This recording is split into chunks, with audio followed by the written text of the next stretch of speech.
Good morning, students. Welcome to Mayank Mathmania YouTube channel. I hope you are doing well. Today we will discuss this theorem. इस theorem में है क्या, important है, इसका use question में बहुत है. ठीक है, आपने अब तक सारे ही थ्योरमों को अच्छे से पढ़ा है, एंजॉय किया है, एक एक टर्म को अच्छे से समझा है. आइए इसको भी अच्छे से समझते हैं. सबसे पहले इसको पढ़ लेते हैं, है क्या थ्योरम. ठीक, इसमें है क्या, आपका ये ट्राइंगल बना है, इसका नाम है ट्राइंगल का ABC. ठीक है, और कैसा ट्राइंगल है, 90 डिग्री वाला, यानी राइट ट्राइंगल. आप सुनो बेटा, राइट ट्राइंगल है तो जब इस राइट ट्राइंगल के राइट वर्टेक्स से परपेंडिकुलर इस पे डाला जा रहा है. ठीक, किस पे डाला जा रहा है परपेंडिकुलर, ये क्या है बेटा, इस राइट ट्राइंगल का कर्ण है. ठीक, इस पे जब डाला जाता है लंब तो क्या होता है कि ये 90 डिग्री, ये 90 डिग्री होना तय हो जाता है. ठीक, तो अब आपको ये दिखाना है कि ये वाला जो एंगल है, ध्यान से सुनिए, ये वाला ट्राइंगल है. ठीक है, यानी ये ट्राइंगल इस पूरे ट्राइंगल के सिमिलर होगा. फिर ये वाला यानी दूसरी साइड वाला भी पूरे ट्राइंगल ABC के सिमिलर होगा. ठीक, और दोनों ही सिमिलर होने के साथ साथ आपस में इसी कारण से सिमिलर होंगे, ये आपको दिखाना है. ठीक है, तो इसको कैसे दिखाओगे, आपको बहुत कुछ जानने को इस थ्योरम में मिलेगा. ठीक है, मेरा पहले से ही एम बन जाता है, मुझे क्या दिखाना है. हम अलग ही अंदाज से, अलग ही तरीके से समझाते हैं, आप देखे ही होंगे पिछले थ्योरमों को. ठीक, चलिए इसी तरह से इसको भी समझाते हैं और स्टार्ट करते हैं पूरा थ्योरम. ठीक, एक बार मैं हिंदी में पढ़ देता हूँ हिंदी मीडियम वालों के लिए.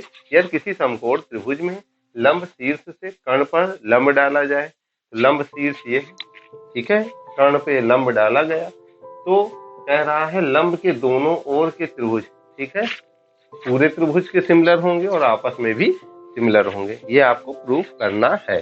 ठीक, चलिए हम स्टार्ट करते हैं.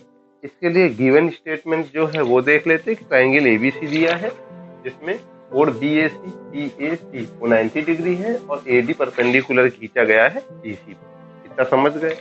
फिर ऐसा अगर है तो हमें सिद्ध क्या करना है, सबसे पहला जो है प्रूफ यहाँ पर इसके बारे में करना है, DBA और ABC. इसके लिए मैंने अलग से ड्रा कर लिया है. ये देखिए, आप देख रहे होंगे DBA यहाँ कहाँ है, यहाँ पर ध्यान से देखिए, एरो का कमाल है, DBA. ठीक, ये ट्राइंगल सिमिलर है इस पूरे ABC. देखो ना बेटा, ABC का तीर का निशान ऐसे, यानी पूरा ABC.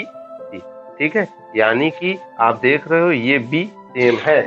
ठीक, इधर का 90 D वाला है, जबकि पूरे के लिए A वाला 90. ठीक, यही चीज आपको इसमें लिखना है कि फर्स्ट पार्ट को जब प्रूव करना, लिखोगे क्या, इन ट्राइंगल कौन, तो आप कहोगे DBA.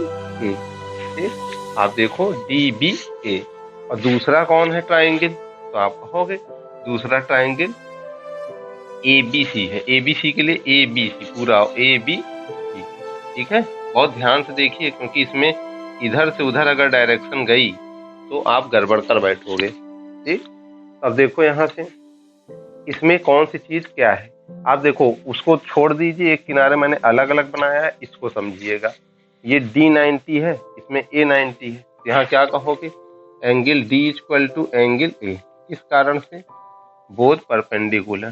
ठीक है, परपेंडिकुलर यानी दोनों लंब है. ठीक है, 90 डिग्री कोण है. ठीक है, 90 डिग्री. ठीक, तो पहली चीज हो गई. दूसरी चीज देखिएगा ध्यान से, एंगल B, ध्यान सुनिए, DBA, और यहाँ पर B का पढ़ा ABC, यानी ये कोण इसके इक्वल. आप देख लो, ABC पूरे का और इस ट्रायंगल का DBA, ये दोनों ही क्या है, सेम. B दोनों में कॉमन है, तो आप कहोगे angle B equal to angle B. ठीक है, कहोगे angle B equal to angle B. हमारे समझ में नहीं है हालात, मैं इसको दूसरे अंदाज से लिख दे रहा हूँ कि ये क्या है, DBA. ठीक है, और ये वाला कौन सा है, ABC. ठीक, दोनों ही ट्रायंगल इक्वल है, यहाँ B बीच में आ रहा है, और ये क्या लिखोगे, कॉमन एंगल. ठीक है, कॉमन का मतलब दोनों में समान एंगल. ठीक।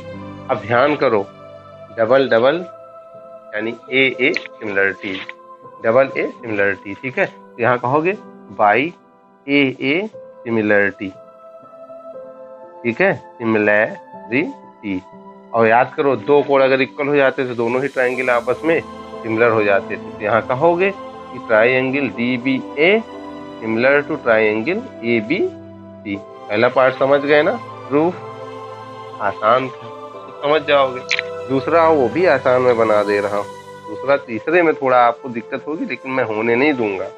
फिर यहाँ पर देखो, दूसरा ट्राइंगल है, इसको अब हटा दे रहे हैं, ठीक है। इसमें से ABC में बस हटा रहा हूँ, ठीक है, क्योंकि अभी यूज पड़ेगा अदर का।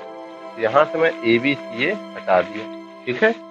अब यहाँ से आगे आ रहा हूँ, ठीक, दूसरे पार्ट को प्रूव करने। दूसरे पार्ट में कौन ट्राइंगल को प्रूव करना है? DAC। तो आप देखो DAC ट्राइंगल, ठीक है, वो क्या है, यहाँ पे लिख लीजिए, in triangle DAC and triangle ABC।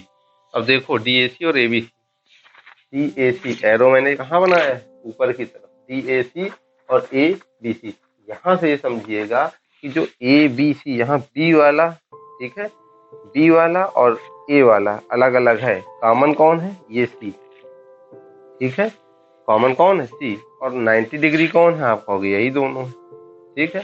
आप देख लो फिर से, इसमें DAC में ये देख रहे हैं C वाला इसका भी कॉमन है, और ABC में C वाला दोनों का कॉमन, मतलब ABC में C और DAC में C, ये दोनों कॉमन है। D 90 है, जबकि वहां पर कौन है?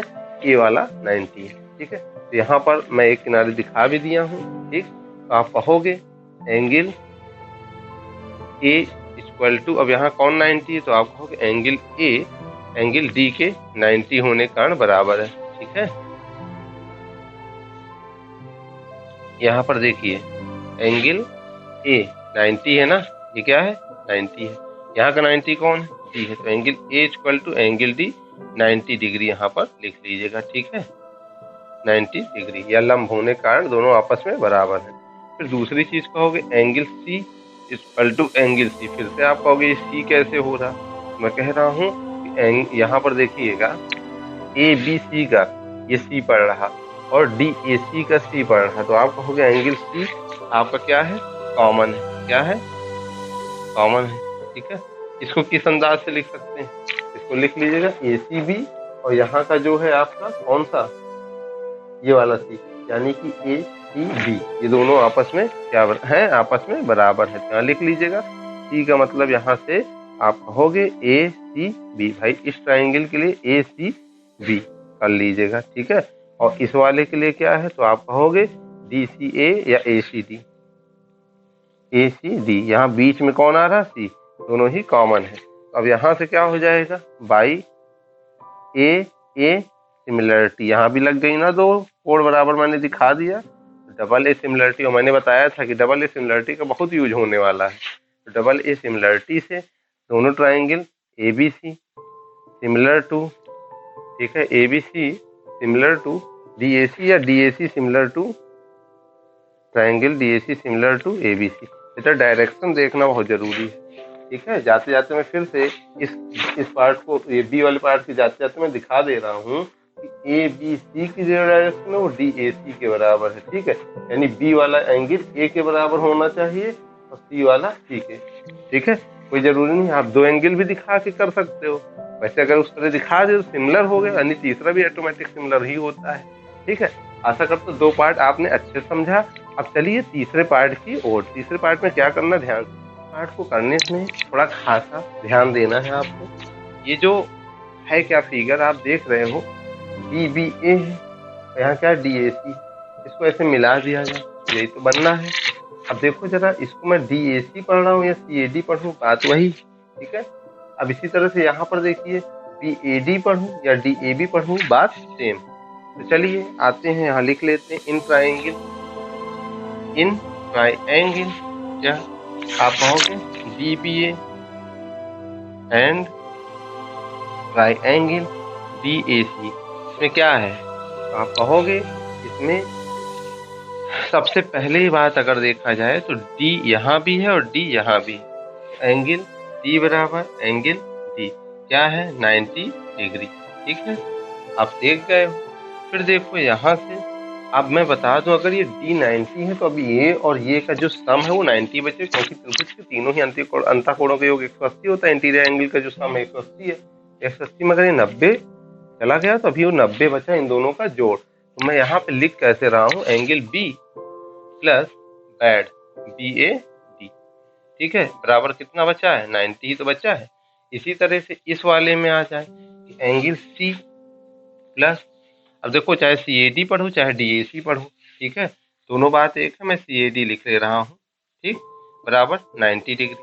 अब आप तीसरी चीज ध्यान दो, इन दोनों को अगर मैं मिला दूं तो बी ए डी और डी ए सी इन दोनों का भी तो योग 90 है। देखो ना, बी ए डी और डी ए सी ये क्या है, या सी ए डी, दोनों का योग क्या करोगे 90 ही तो बन रहा है। तो अब देखो यहाँ से मैं लिख दे रहा हूँ बी ए डी प्लस, आप देखोगे डी ए सी कहो या सी ए डी कहो, ये भी क्या है दोनों 90। ठीक, अब इस 90 की जगह मैं एक बार ये वाली वैल्यू, भाई इस 90 की जगह एक बार ये वैल्यू रखूंगा और एक बार ये रखूंगा। ऐसा रखने से क्या हो जाएगा आप देख लो, इस 90 की जगह मैं ये रखूँ angle C plus C A D, तो आप देखोगे सी ए डी से सी ए डी कटा तो क्या बचा, तो आप कहोगे कि बी ए डी बराबर किसके हुआ, सी के। ठीक, इसी तरह से यहाँ से इसको मैं हटा दे रहा हूँ, ठीक है, और इस 90 की जगह अब ऊपर वाला रख रहा हूँ वैल्यू, आप देख लीजिए, उसको नोट कर लीजिएगा। यहाँ पर मैं अगर इसकी बराबर कर दूं एंगल बी प्लस बैड कर दूं तो इस बैड से ये बैड कटा, अब सी ए डी बराबर क्या बच रहा, तो आप कहोगे सी ए डी बराबर एंगल बी बच रहा, यानी बी वाले के साथ सी वाले के साथ बी बच रहा है ना। आसान था कि नहीं। अब यहाँ से आप देख रहे हो, आप देखे क्या कि एंगल जो सी वाला है, ठीक है, वो किसके बराबर है, तो आप कहोगे सी वाला बी ए डी के बराबर, बी ए डी यानी इस एंगल के बराबर, ये सी इस ए के बराबर, और सी ए डी वाला, अब देखो सी ए डी यानी ये वाला एंगल इसके बराबर, एंगल बी के बराबर, देख रहे हो। ठीक, ये वाला इसके बराबर, जो ये वाला है वो इसके बराबर। ठीक है, समझ गए। अब यहाँ से मैं 3 एंगल पा गया दोनों ट्राइंगल का, तो आप कहोगे कि 10, यहाँ पे बना के लिख दे रहा हूँ, ठीक है, 10 इसमें लिख लो ये इक्वेशन फर्स्ट, और यहाँ पे लिख लीजिए सेकंड। ठीक है, 10 from first and second in triangle, आप देखो ट्राइंगल क्या, D B A and in triangle D A C, आप दिखा दी क्या क्या चीज इक्वल, तो आप कहोगे एंगल डी बराबर एंगल डी के। दूसरी चीज यहाँ पर क्या दिखाओगे, एंगल सी बराबर एंगल बी ए डी के, और एंगल बी बराबर सी ए डी के। ये तीनों ही चीज क्या है, आपस में बराबर है, ट्रिपल ए सिमिलरिटी नहीं लग गई। 10 ए सिमिलरिटी से वो ट्राइंगल क्या हो जाएंगे, यानी D B A similar to triangle D A C. ठीक है, ये बड़ा लंबा प्रूफ था, ध्यान से देखिए, ध्यान से एक एक एरो को दिमाग में बैठा के ही आप कीजिएगा, अन्यथा गलत कर बैठोगे। उसका यूज बहुत है। आशा करता हूँ अच्छे समझ में आया होगा। नोट कर लीजिए, पढ़ते रहिए, मन लगाइए। तब तक के लिए थैंक यू।